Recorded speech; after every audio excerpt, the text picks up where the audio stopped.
So hello everyone, आज का हमारा टॉपिक मेडिवल हिस्ट्री के रिगार्डिंग रहने वाला है। इस वीडियो में हम मेडिवल हिस्ट्री की कंप्लीट बैटल्स के बारे में डिस्कस करेंगे। तो बस आप सभी से एक ही निवेदन है कि इस वीडियो के अंत तक बने रहिए। तो चलिए हम शुरू करते हैं मेडिवल हिस्ट्री की बैटल्स के बारे में। और ये बैटल्स इतनी इंपॉर्टेंट हैं कि ये आपके जो एग्जाम्स होते हैं इनमें रेगुलरली बेसिस पर पूछी जाती हैं। तो इस वीडियो को अंत तक देखें। ओके, चलिए शुरू करते हैं। तो फर्स्ट बैटल है मेडिवल हिस्ट्री की, बैटल ऑफ आरोरी। सबसे पहले कब हुई थी? तो ये 712 एडी में हुई थी। किस किस के बीच में हुई थी? तो मोहम्मद बिन कासिम के बीच में हुई थी वर्सेस राजा दाहिर के बीच में हुई थी। Okay, Muhammad bin Qasim was the first Muslim invader कह लें या फर्स्ट मुस्लिम मिलिट्री कमांडर कह लें। कहाँ का?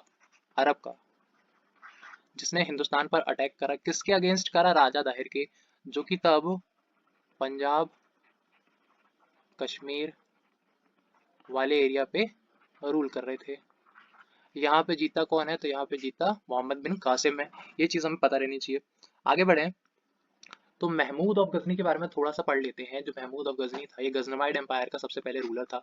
वहां से ये इंडिया पर अटैक करता है। कब करता है? तो जो उसका फर्स्ट अटैक रहता है, जो उसका फर्स्ट अटैक रहता है 1001 एडी में रहता है।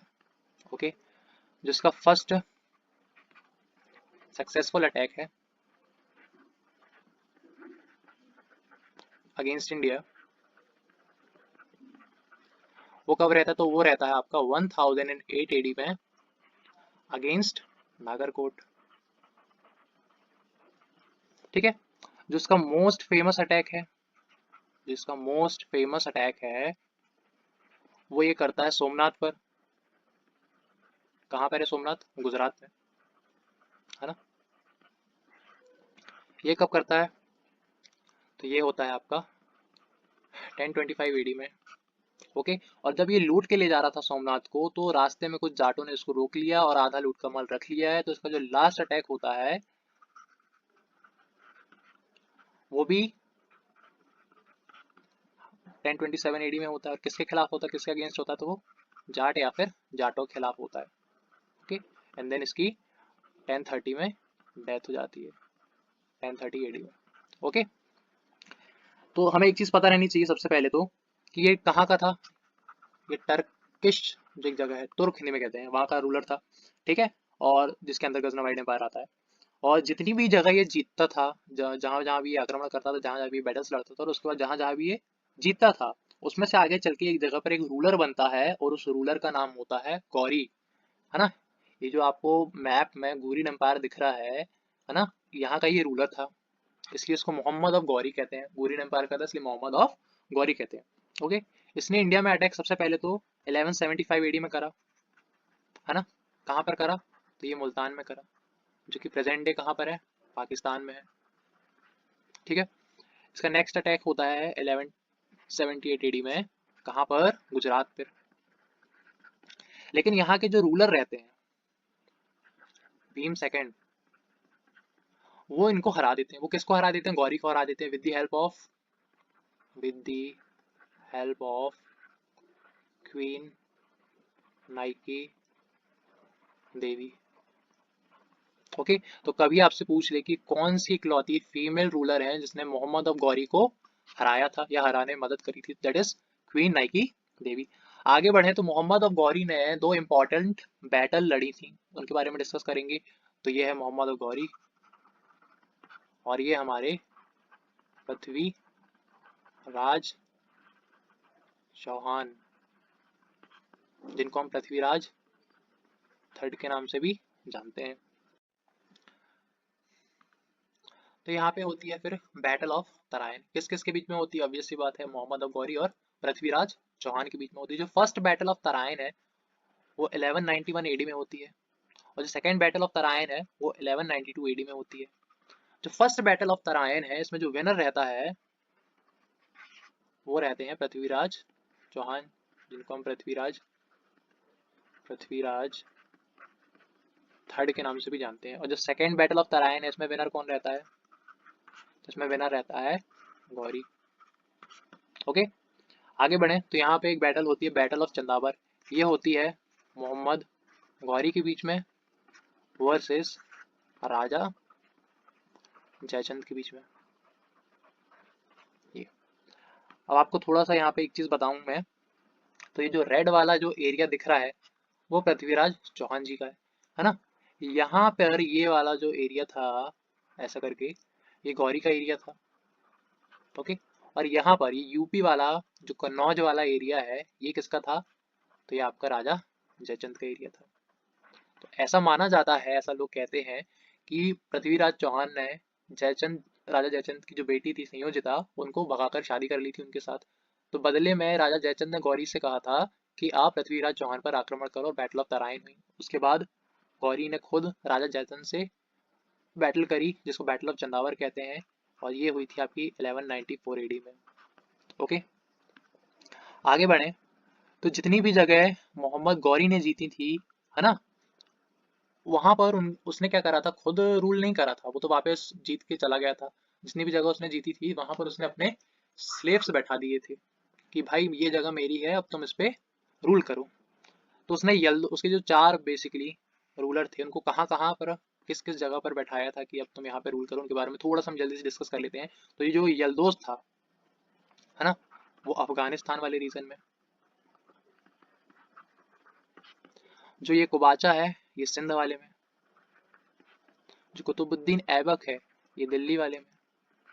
और जो बख्तियार खिलजी है ना, इसको खिलजी से कन्फ्यूज मत करिएगा, ये बख्तियार खिलजी है, ये वेस्ट बंगाल वाले रीजन में।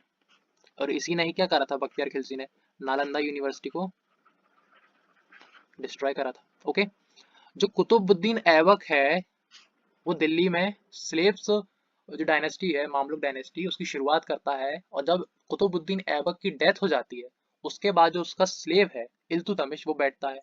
और तब एक इम्पॉर्टेंट बैटल होती है थर्ड बैटल ऑफ तराइन के नाम से जिसको जानते हैं हम। वो होती है थर्ड बैटल ऑफ तराइन आपकी। सबसे पहले तो होती है 1215 एडी में। किस किस के बीच में होती है, तो ये होती है इल्तुतमिश, जो कुतुबुद्दीन का भी स्लेव था, और जो एक घूरिड एम्पायर है, ये जो मोहम्मद गौरी वाला ही एम्पायर था, उनके बीच में होती है। ओके, और इसमें से भी अगर आपसे पूछ ले कि घूरिड एम्पायर का जो मिलिट्री कमांडर था वो कौन था, तो उसका नाम था ताज अल दीन यिल्दिज। ये चीज होना पता होना चाहिए। तो इन दोनों के बीच में होती है। और जीता कौन है, तो इसको इल्तुतमिश जीतता है।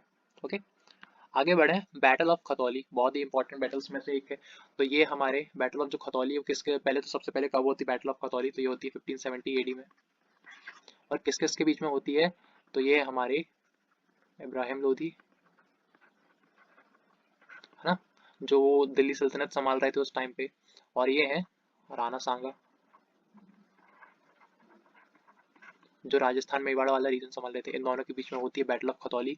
और जो इसमें से जीतता है वो राणा सांगा जीतते हैं इस बैटल को। ये चीज आपको पता होनी चाहिए। ओके, आगे बढ़े। तो यहाँ पे बाबर का क्या होता है, इन्वेजन होता है, बाबर आता है, बाबर की एंट्री होती है ना। बाबर कहाँ से आता है, उज्बेकिस्तान से आता है। ओके, जैसे हमें पता चला कि जो गौरी को राजा जयचंद ने बोला था कि आप अटैक करिए पृथ्वीराज चौहान पर ही, वैसे ही बाबर को इंडिया पर अटैक करने के लिए किसने बुलाया था, तो ये जो इब्राहिम लोधी था उस टाइम पे रूल करा था लोधी डायनेस्टी से।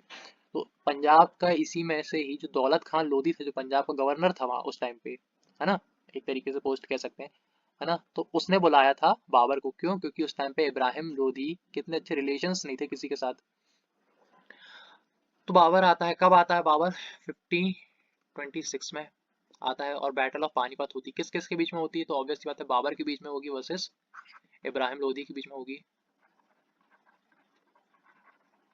ओके, जीता कौन है, बाबर जीतता है। बैटल ऑफ खानवा की बात करें तो जस्ट इसके एक साल बाद 1527 में होती है। और ये किसके बीच में होती है, तो ये बाबर और राणा सांगा के बीच में होती है ना। इसमें भी कौन जीता है, तो ये बाबर जीता है। बैटल ऑफ चंदेरी 1528 में होती है, बाबर वर्सेस मेदिनी रॉय। अगेन बाबर की जीत होती है। एंड बैटल ऑफ घाघरा 1529 में होता है, बाबर और जो अफगान्स थे उनके बीच में, और अगेन बाबर की जीत होती है। मतलब बाबर अपने इंडिया आने के बाद या इंडिया की शुरुआत ही यहाँ से करता है, तो अपनी 4 बैटल से करता है और चारों बैटल में बाबर की जीत होती है। ओके, और फिर 1530 में बाबर की डेथ हो जाती है। इसके बाद इसका जो बेटा रहता है हुमायूं, वो गद्दी पर बैठता है और वो 2 बैटल लड़ता है। किस किस के खिलाफ लड़ता है? तो ये हमारा हुमायूं और ये हमारे शेर शाह सूरी। शेर शाह सूरी, इन दोनों के बीच में क्या होती है? लड़ाई होती है। 2 लड़ाइयाँ होती हैं इन दोनों के बीच में। एक होती है बैटल ऑफ चौसा जो होती है 1539 को, और एक होती है बैटल ऑफ कन्नौज जिसको बैटल ऑफ बिलग्राम भी कहते हैं, ये होती है 1540 को।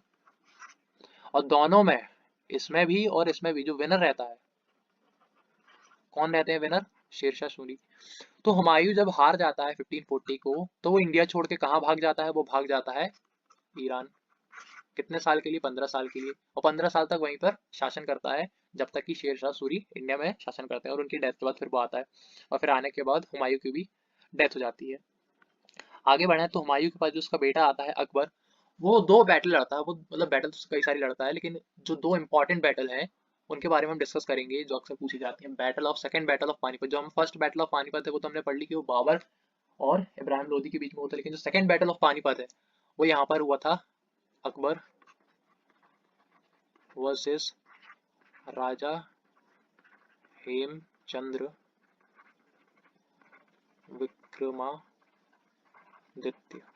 इन दोनों के बीच में होती है। और ये कब होती है बैटल? 1556 एडी में होती है। ये हमारे राजा हेमचंद्र विक्रमादित्य नहीं, ये है अकबर। राजा हेमचंद्र विक्रमादित्य को ही हेमू बोल देते हैं, राजा हेमू, है ना। और इसमें जीत किसकी होती है? तो इसमें जीत अकबर की होती है। बैटल ऑफ हल्दीघाटी होता है महाराणा प्रताप वर्सेस अकबर, और ये कब होता है? तो ये होता है 1576 में। और इसमें लीड कौन कर रहे होते हैं? तो महाराणा प्रताप तो अपनी सेना लेके आते हैं, और अकबर की साइड से जो उनकी 9 रत्नों में से एक थे, है ना, मान सिंह द फर्स्ट, वो लीड कर रहे होते हैं यहाँ पे।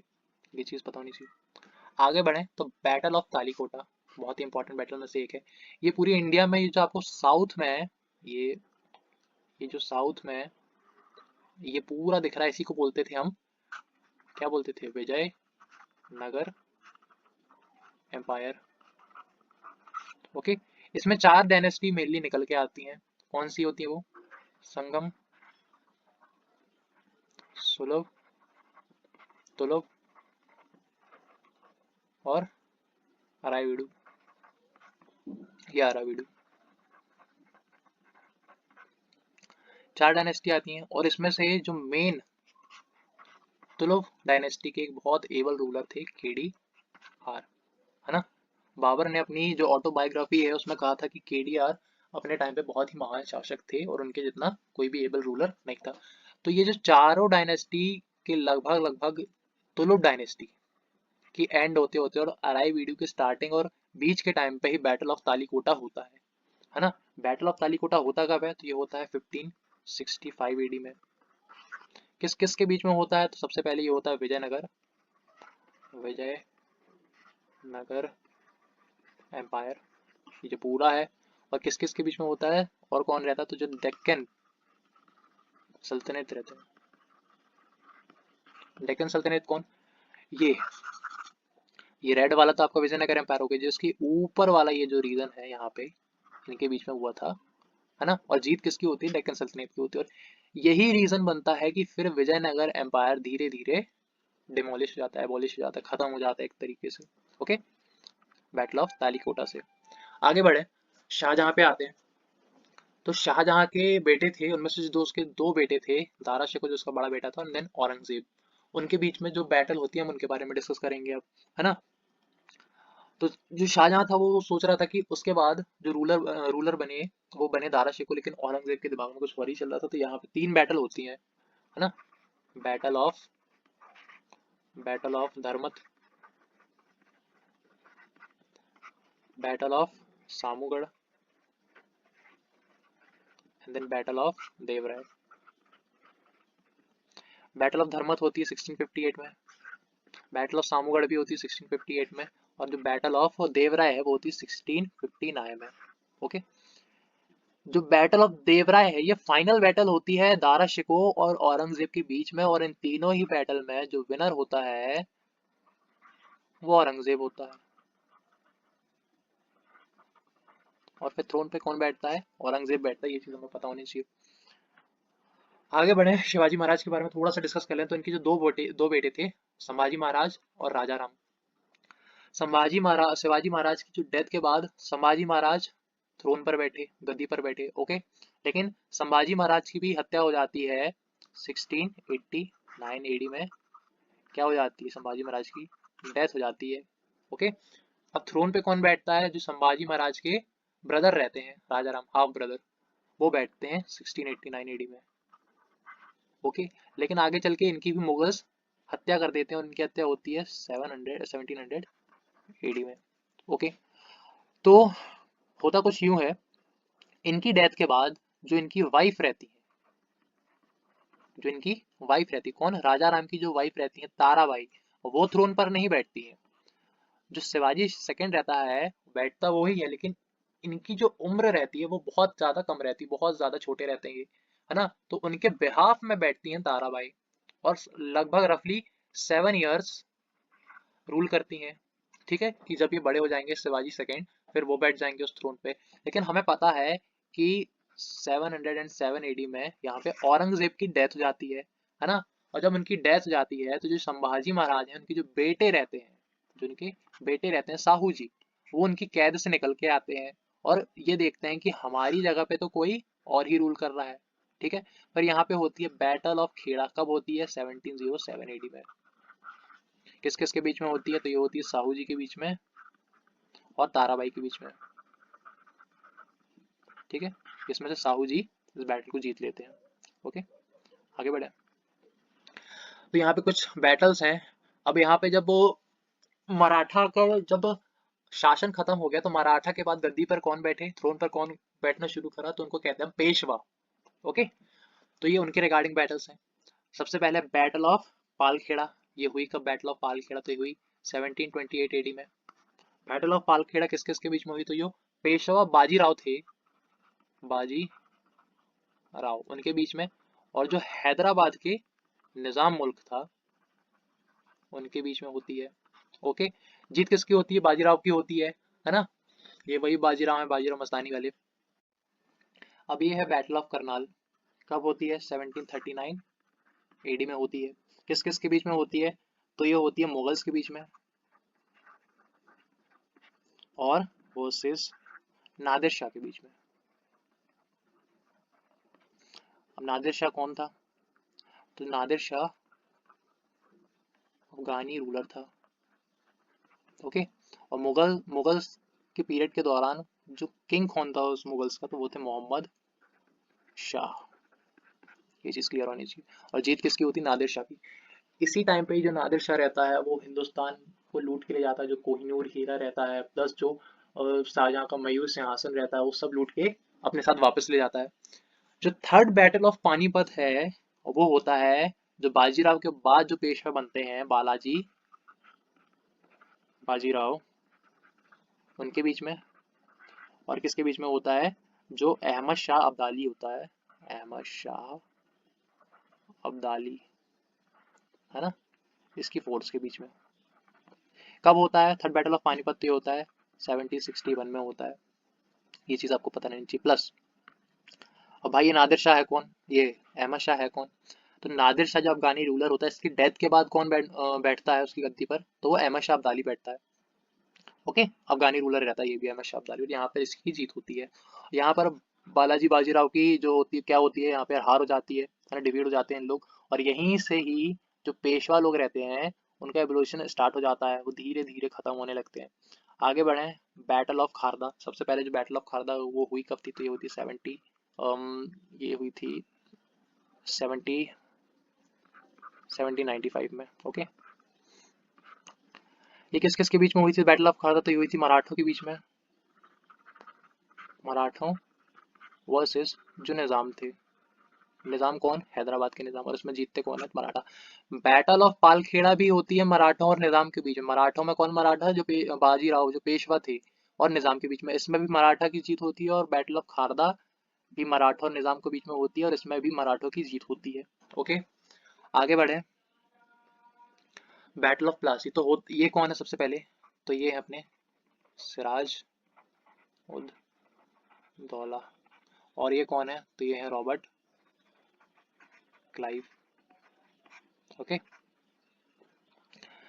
होता कुछ यूं है कि जो बंगाल के नवाब होते हैं, जो सिराज उद दौला है, वो बंगाल के कौन रहते हैं, नवाब रहते हैं, बड़े यंग रहते हैं, यंग एज में ही बन जाते हैं बंगाल के नवाब। उनको ब्रिटिशर्स से बड़ी हेट रहती है, तो वो यहाँ पे एक ब्लैक होल ट्रेजेडी कर देते हैं, है ना, काल कोठरी का एक कांड कर देते हैं। इसमें क्या करते हैं, 146 जो ब्रिटिशर्स रहते हैं उनको एक कोठरी में बंद कर देते हैं और उसमें आग लगा देते हैं, है ना, और इस 146 में से सिर्फ 23 ही जिंदा बचते हैं, बाकी सबकी क्या हो जाती है, डेथ हो जाती है यहाँ पे। इससे ब्रिटिशर्स बड़े गुस्साए रहते हैं सिराजुद्दौला के खिलाफ, और वो यहाँ पे एक बैटल करते हैं और उस बैटल का नाम होता है बैटल ऑफ प्लासी। ये बैटल ऑफ प्लासी कब होती है, तो ये होती है 1757 एडी में, है ना। किस किस के बीच में होती है, तो ये ब्रिटिशर्स वर्सेस सिराजुद्दौला